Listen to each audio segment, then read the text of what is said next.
My name is Natalia, and I'm a member of Fostering Connections team. So this info session will be covering information about the Victorian foster care system.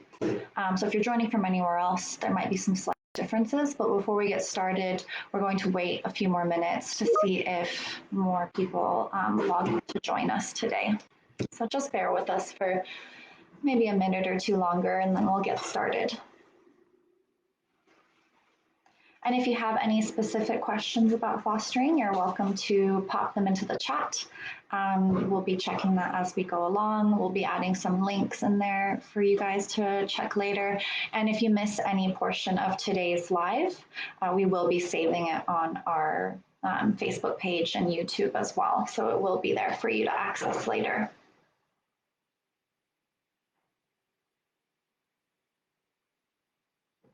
Okay, great. So before we get started, I would like to begin by acknowledging the traditional custodians of the land on which we are tuning in from today, which for myself is the Wurundjeri people, and pay my respects to elders past and present of the Kulin Nation, and extend those respects to any Indigenous Australians that are joining us today. Sovereignty was never ceded, always was, and always will be Aboriginal land. Thank you. In addition to that, I want to highlight that this week is Harmony Week, which goes from the 15th to the 21st of March. The theme this year is that everyone belongs, and it's celebrating Australia's cultural diversity, which is about inclusiveness, respect, and a sense of belonging for everyone. And this is particularly important for foster care because so many children and young people that come into care come from diverse cultural backgrounds. And a lot of our foster carers also come from multicultural backgrounds. So as a foster carer, you create a culturally safe environment, which allows children to thrive. They have when they have a connection to culture and their religion and their language, they're able to have a sense of belonging and safety. And that leads to better outcomes growing up. It also supports a positive transition for when children are returning home or returning back to their community. So you're never alone in that. Your agency will always support you in supporting children to have their cultural needs met. And we'll be going through a little bit more of that later after we cover some of the foster care 101s that you might be more curious about. And definitely feel free to put any questions into the chat as well. So we will be answering those. So what is Fostering Connections? So we are Victoria's statewide foster care recruitment service. We support prospective foster carers in learning about whether it's the right choice for them, what the steps are involved. We have our website. We have a lot of resources on there. You can inquire directly with an agency through fosteringconnections.com.au, and you can also call us. So it's 1-800-013-088. The phone number is behind me. If you want to have a chat later, if you call through, you will get to have a chat with myself, and we can talk about any specific circumstances that you have or anything you're curious about, whether it's the right step for you. In terms of myself, so I've been working in foster care for over 8 years. I've worked directly with children and young people, with birth parents, with wonderful foster carers, with child protection. So it has been a very diverse and beautiful experience where, I've met some really resilient children and young people and amazing foster carers, birth parents that just wanted the best for their kids. So it is a really beautiful space that you can enter as a foster care to be a part of that journey with someone. And we are hoping to make sure you can feel as informed as possible before you jump in and take this next step in becoming a foster carer. So foster care is the temporary care of children and young people by members of the community who get approved and accredited to be foster carers. So it's often looking after children and young people who can be anywhere from the ages of 0 to 18. And often these children have been removed due to risk concerns or risk of harm concerns by child protection. And sometimes there are cases where children enter care voluntarily. So it's something that you learn more about when you go through training. In most cases, we support children in returning back to their family because that is the best possible outcome for a child that comes into care. But there are various different types of care, which we'll be going over later in the session as well. At the moment within Victoria, we have about 11,000 children in out-of-home care, and over 1,500 of those are in foster care. So there's a lot of space for you to make a positive impact in a child's life with that specifically. And the children that have come into care, they may have experienced challenges and experiences of trauma growing up. So you are able to have training and support in how to support that. But it's mostly about being consistent, providing them with a routine and a safe space to be be able to have that day-to-day life in your home environment that you can support them with. And every time you accept a placement, you're supported in making sure it's the best match. And so the recruitment process to become a foster carer is very thorough in determining what's the best fit for you, so that children can come in and have positive experiences in your home, and so that it's a positive experience for everyone involved. Because if we're not looking after the foster carers, then how are we supposed to have the best care outcomes for children? So looking after the foster care is a really significant priority as well. So in terms of who can become a foster carer, you could be single, you could be partnered, you could be, you could own your own home, you could live in a share house, you could be working full-time or not working at all. The main points are that you have a spare bedroom and that you want to be committed in helping a child or a young person achieve the most that they can in their life and an opportunity to thrive.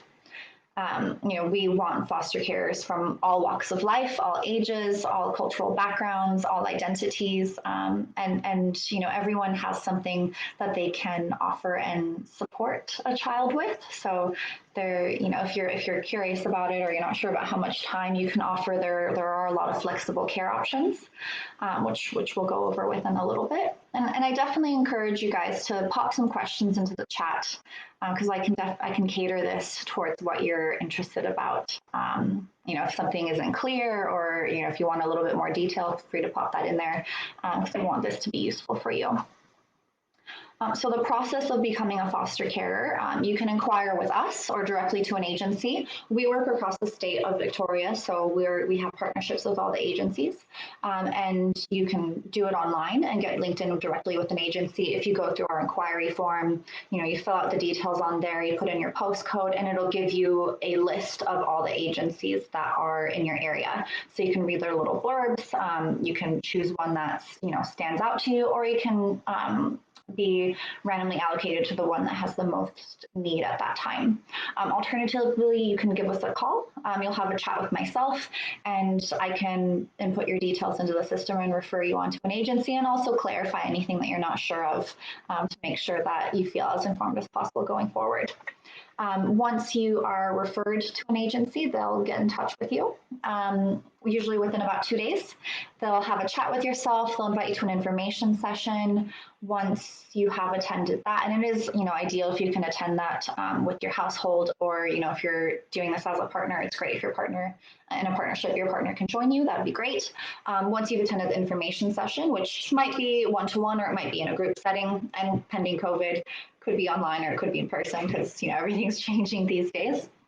Then you register for training, and training is very thorough. It offers you a lot of the hands-on information about how to support children, what your role is going to be, how the out-of-home care system works, practical skills, and a lot of that foundational knowledge that you need to help you identify what you think is going to be the best fit for you, and also keep you ready to continue learning and find ways to best support the children that come into your care. So it does offer a lot of that, and a lot of carers, they provide great feedback about what they've learned in that training.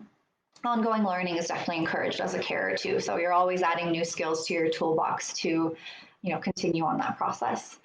Once you've completed the training, you then move on to assessment. And assessment is meeting with your agency one-to-one and talking about, what is this really going to look like for us? What are our strengths? What things do we need support with? what's sort of children should we care for, because matching is very, very important and critical in the process. So when you become accredited, you have a types of care that you're approved for, whether that's long term or short term, which we'll go into in just a moment. And also at the moment, we're seeing that the recruitment process is taking about 6 months, 6 to 9 months. It can definitely go faster. So your agency will be able to have a chat with you about that. But that time period also allows you to have, have that time to think about what is the best fit for you. Are you ready? What does your support network look like? Because making an informed decision in this is critical, and it then allows you to provide the best possible care. So it's not something you want to rush into. A lot of people that call through, they've just started learning about it. Some people have been thinking about it for years, and now they know it's the right thing. And when you go through the recruitment process, if at any point you identify that it's not the best fit for yourself, you're able to withdraw, and perhaps you want to come back to it later. Perhaps it's just not the right fit, and that's totally okay. So it's just about learning and seeing how you go. There are 4 main types of fostering, and that starts off with respite care. And respite care, a lot of carers start with this, and it involves providing care for a child in a planned capacity. So for a lot of people, this can look like one weekend once a month, maybe 2 weekends once a month, maybe school holidays, and you have that planned in advance. Some people care for the same child every month, and they have that ongoing relationship with them. Other individuals know that they have a very busy lifestyle, and so they identify, look, I want to know that this weekend I'm available to care. You can call me, we can have a chat and see if it's the best fit, and then they're available to provide care for that child. So there's a lot of flexibility in that. Then we have emergency care. Emergency care is less planned.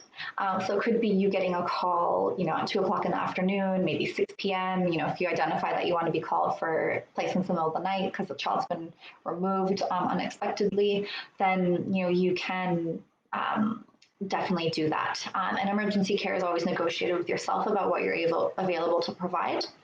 So that could be, one night. It could be a couple of nights until a option is identified for that child, of whether it's returning to home or whether it's going into another placement, and also depending on what you're accredited to provide. Following that, we have short-term care, and short-term care is anywhere from a few weeks to a few months. It's generally the most common option for children who have current court proceedings, and it hasn't been identified what the long-term plans for them will be. And then following that, we have long-term care, which is caring for a child for anywhere up until the age of 18, and now with Homestretch, the option for caring for children until the age of 21. So that is, when you embark on that journey, that child or young person is a part of your life, they're a part of your family, and you support them in that capacity. And in that case, those children weren't able to return to family or their community network. So you become a long-term carer for them. And I am aware that we've covered quite a few things so far. Does anyone have any questions that they want to flag or raise? Totally fine if you don't. Okay, great. Well, look, because it was also Harmony Week, I just wanted to cover a few things about keeping children culturally safe. So, every carer is expected to participate in that and to support a child to connect with their culture and to feel safe expressing their culture and their identity. So you do cover a lot of that in your training, but it is an ongoing thing. So you create safe spaces to share their culture at home. You get involved with their community. You learn about different cultural traditions, communities, events. There's a lot of things that you can do to support a child to feel culturally safe, and your agency is with you every step of the way to do that. And we also recently shared a blog that's on our website that we may try to link into the comments a little bit later, that talks about, oh, there it is. Thank you. That talks about how you can keep a child culturally safe. So you can definitely feel free to have a look at that later. Another question that we often get about supporting children is that if you're from a particular multicultural background, can you care for children that are from the same background as yourself? That's definitely something that can occur, but it goes back to that placement matching and identifying, whether you're a good match for this child. So if you're a good match on all the other requirements and you're from the same cultural background, that's wonderful. We have some really fantastic stories of work that carers have been able to do to help a child feel comfortable, whether they were from the same cultural background or from a different one. So there's great things that you can do in that space. And if you have any questions about that, you can definitely pop that in.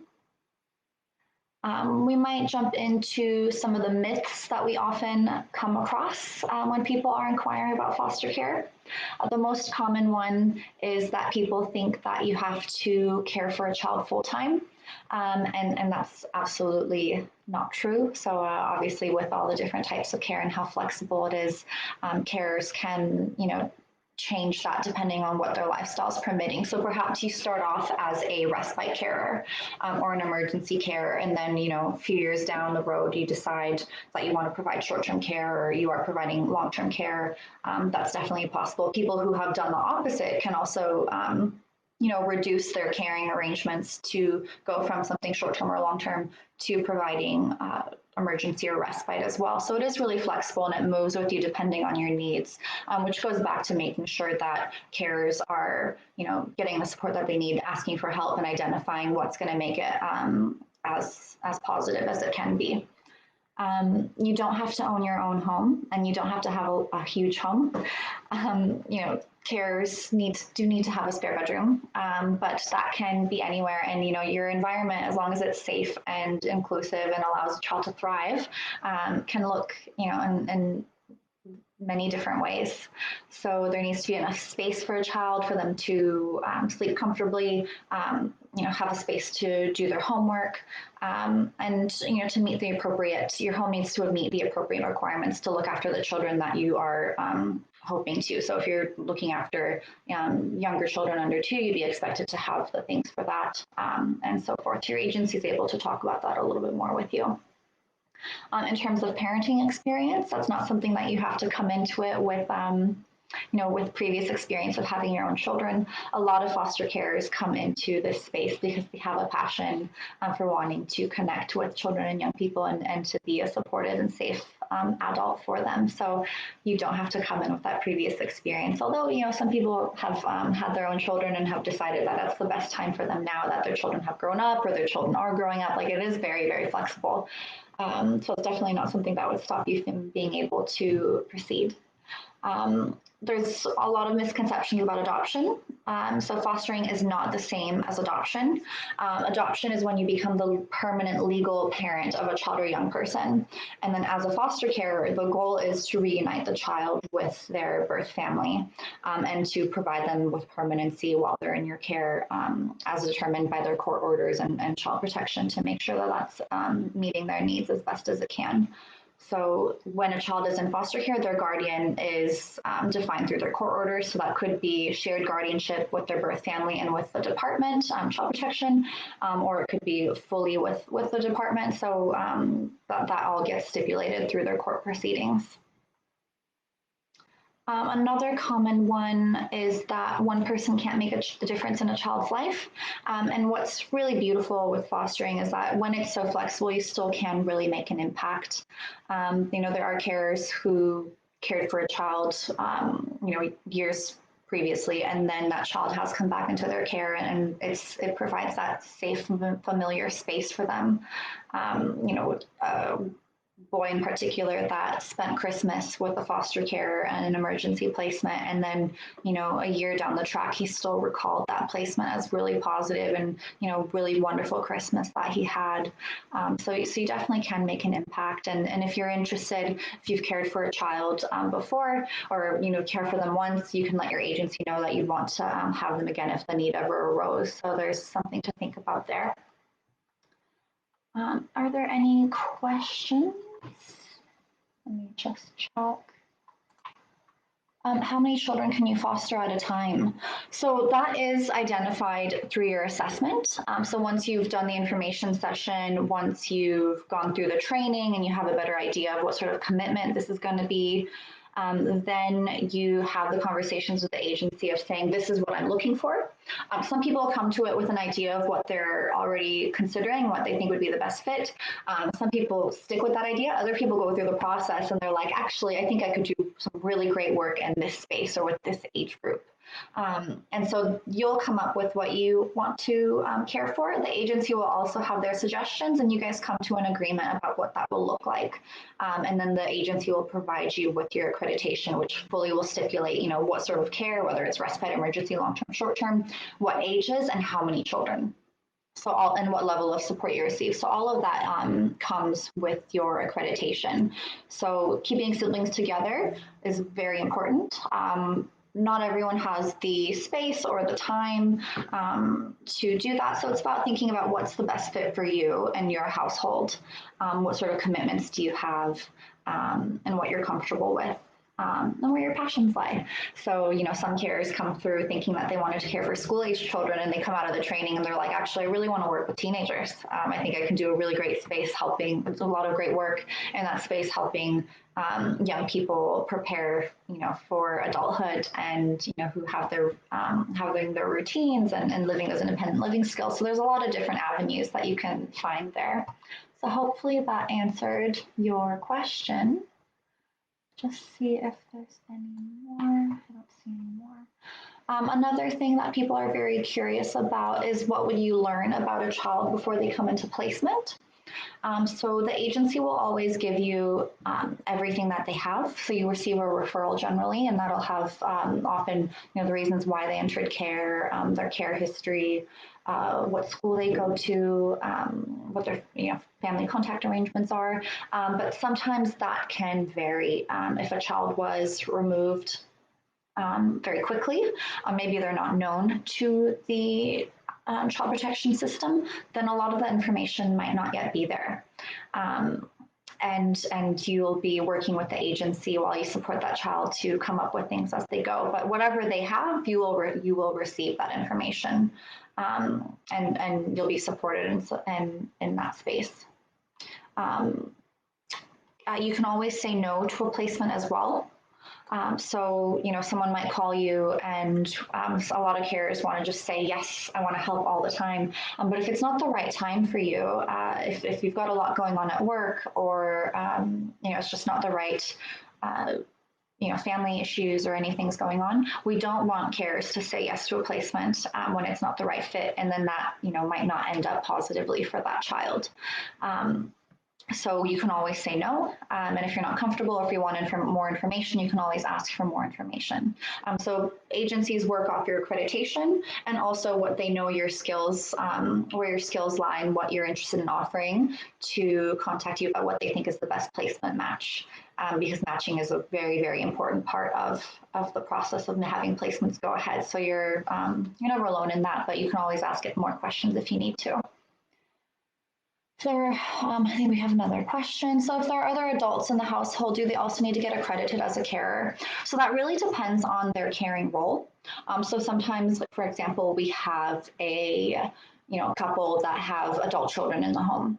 So perhaps that couple is presenting as carers, but the adult children are household members. So in that case, the couple would be getting accredited as carers, but the other adult household members would still need to do the police checks, working with children check if they're going to have a caring role with that child, and attending the training, just to make sure that everyone in the household is across, and then they can better support yourself as a carer. So no, not everyone needs to be accredited, but everyone needs to have their checks done. And the agency talks more through that with you as well when you get to that stage. Children in foster care do have contact with their family. And as a carer, you are expected to support that. So you get all the information about that schedule and what it'll look like, where it's occurring, is it being facilitated by child protection, and supporting children to have a positive family contact experience. Just going back to how connection to culture and identity supports a child to thrive. Having family contact also does that. So you're supported in how you are able to do that. And we've got one more question. Will you be able to meet other foster carers? Yes, so there's definitely opportunities to do that. A lot of agencies have mentoring programs, so they'll link you in with different foster carers. Um, and so that you can have that connection and have that peer support. There's FCAV, Foster Care Association of Victoria. They have care advisory groups. There's a lot of different trainings from Care Cafe that you get linked in with. Agencies host events for foster carers throughout the year. Like during Foster Care Week in September, a lot of agencies do some really beautiful work to show their appreciation for their foster carers and the wonderful work that they're doing.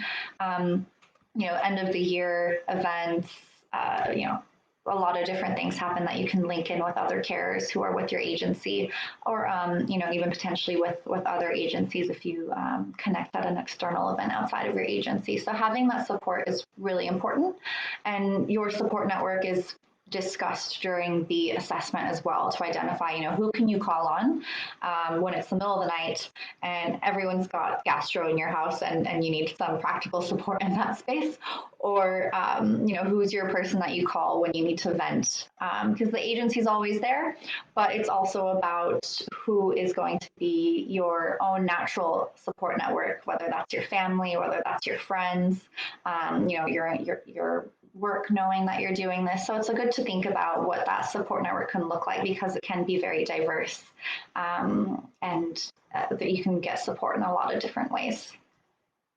So hopefully that answered the question. In terms of carers who are not on permanent visas, that's one that often comes up. So if you're not a permanent resident, and this excludes residents from New Zealand, then you still can get accredited, but it would be for shorter types of care. So if you don't have a visa to stay in the country long term, you could provide respite, emergency care, and short-term care, but you wouldn't be accredited for long-term care until that visa situation changed. So that's something to consider. And are there any more questions so far? A lot of people ask about whether their own children have to be involved in the process. So if you have children living in the home with you, that is very common. Yes, they do get involved. So depending on their age, they'll have a chat with the agency worker, to see what their understanding is of foster care, how they're, feeling in the home environment. Do they know who's a safe person to talk to? So all of that does get covered in the assessment, and you get all the information of what that'll look like when you get to that stage from your agency.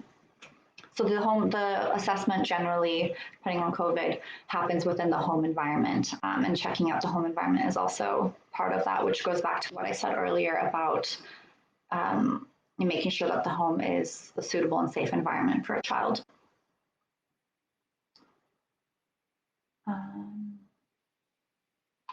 If you have a working with children's check that you already have for work, you can add the foster care agency to that check. Teachers also ask, anyone that works in the education field often has a check of their own. It's still required that you get a volunteer working with children's check, and there's no cost for that either. So you just have to register and add the agency to that online. Another one that actually came up recently. Oh, actually, we're getting a question. Are you able to start the training process if you won't be able to take placements for a year or so? I mean, you can definitely inquire with your agency. I think the process can take a while anyway. So some people, if they're really busy or they've got renovations going on, or if they know they're going to move into a particular area and that address is set, you can definitely start the ball rolling. I'd say go to an information session, have a chat with the agency, start doing your research, and then you can jump into that. But ideally, if it's more than a year, I would say wait until it's a little bit closer for yourself. But definitely start thinking about it, and maybe jump into an information session and start thinking about what sort of care you want to provide or which agency you want to go with. Any other questions at this stage? In terms of getting accredited, so actually a call I had this week was about whether you could get accredited with more than one agency, and the answer is no. You get accredited with the one, you have that supportive working relationship with them, and that doesn't, the agency that you go with does not impact which children you can care for. So the way it works within Victoria is that it's based on regions, and children that need care are referred to all the agencies in that region. And then it's the agency looking at the foster carers that they have that are available, what they're accredited to do, and looking at that placement matching so they can offer a placement. Once you've said yes, they'll go back to child protection and say, look, we've got this wonderful care. They'd be open to looking after, 5-year-old Johnny, and, do you accept the placement? So the agency that you go with doesn't impact the children that you're able to care for. So that's a common one that we get. Another one that frequently comes up is whether, if you've recently had a police check done, can you use that one and have that be for your application? You have to do a new one. It's all done through the agency. There's no cost to yourself to do that. And they will run that for you, but you do have to get a new check. And the other checks involved in the process are a health check, seeing your GP for medical clearance, references. So usually 3 references per person, and it's someone that's not related to you and that you've known for more than 2 years. And working with children's checks, amongst other things. So if there's anything else that needs to be identified, the agency will have that chat with you. But those are the main ones. People are often curious about whether they can travel interstate or overseas when they're fostering. So that can definitely occur. I've worked with foster carers who planned trips overseas, to the States or to Europe or different countries, or to the home country of the children that they were caring for, to help them further connect with that cultural identity as well. And it definitely is possible. Traveling interstate is definitely possible. It's just about communicating when you're going, where you're going, and getting that permission from the department to go ahead. So your agency is always there and liaising that for you. And so you then get a permission to travel form when you're able to do so. So it's just about planning and making sure that you can get the ball rolling where you can, but you can definitely travel. And it's pending the child's contact arrangements and what's going on at court and things like that. So it's always a case by case thing, but definitely possible. People often ask whether their support network can care for their child. And so when you go through the assessment, it's great to start thinking about your support network, like we were mentioning earlier, about different scenarios of when you might need help from your natural support network. So some people then identify their close friends or family that they want to already be approved to step in an emergency, or if they needed that. And so then you can get those checks done early.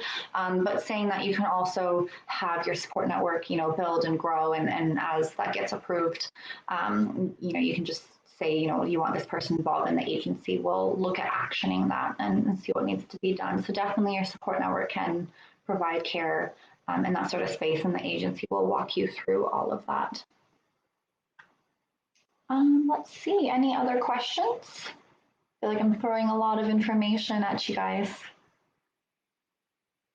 I mentioned earlier that ongoing learning is, highly encouraged and recommended as a foster carer, and that can be, general trainings that come up. Care Cafe is a main training portal in Victoria, and it offers training at various agencies, at different organizations. But if there's something that you're particularly interested in getting trained in or learning more about, your agency can also find specific things for you, send you different resources to access. So, I've worked with carers who identified that they wanted to support a child that had diabetes.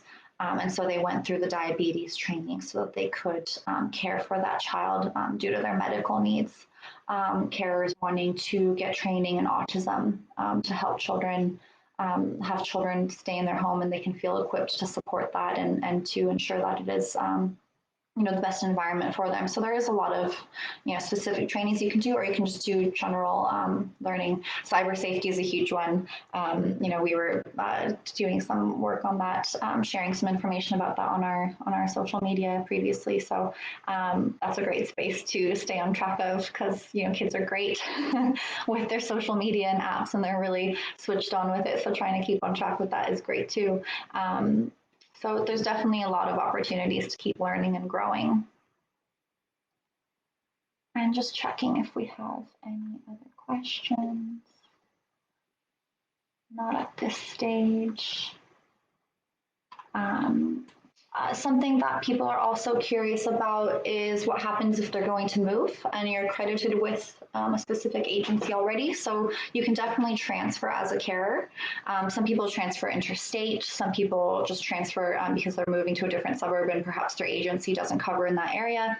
Some agencies cover multiple regions in Victoria, and if that's something that you feel you might be moving in the future, you might want to consider that. Other carers identify they're embedded in this community and they want to work with that agency in that space, and if that comes up for them, then they would look at what that would mean for them to transfer. But it's definitely something possible. It's just that agencies communicate with one another. So if you're interested in transferring, it's about having a chat with your agency and expressing what you're looking for and why that is. So it's a collaborative process. I mean, in terms of being interested in fostering, it's just a really beautiful space that you can, really make a difference in a child's life. Everyone talks about opening your home, and it takes a village to raise a child. As a foster care, you become part of that village. We need Victorian foster carers now more than ever. Children are coming into care at higher rates.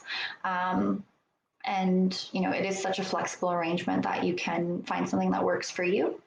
um, it's the day-to-day stuff that's extraordinary as a carer, that the little, if you talk to anyone that's foster care, we often we have a blog coming up that will cover that. Just the little moments that can really make a difference and that really stick out and touch your heart. So that's something to think about, whether that's the right fit for yourself. And just knowing that it's really flexible and that you're never alone. So at this rate, I think I will start wrapping up the session. So if you guys have any questions, please feel free to pop them in, and we can touch on those before we finish up. Otherwise, feel free to give us a call, phone number on the back, and you can have a chat with myself and we can talk about it in a little bit more depth. And we will definitely be saving this video for later viewing, if you need to recap on anything, but also feel free to check our website, fosteringconnections.com.au, and giving us a call, 1-800-013-088. So thank you for tuning in with us. It's been a pleasure. We'll do another one of these next month, and we'll be able to share some more information with you guys, and hope that you've learned a little bit and something that you're considering.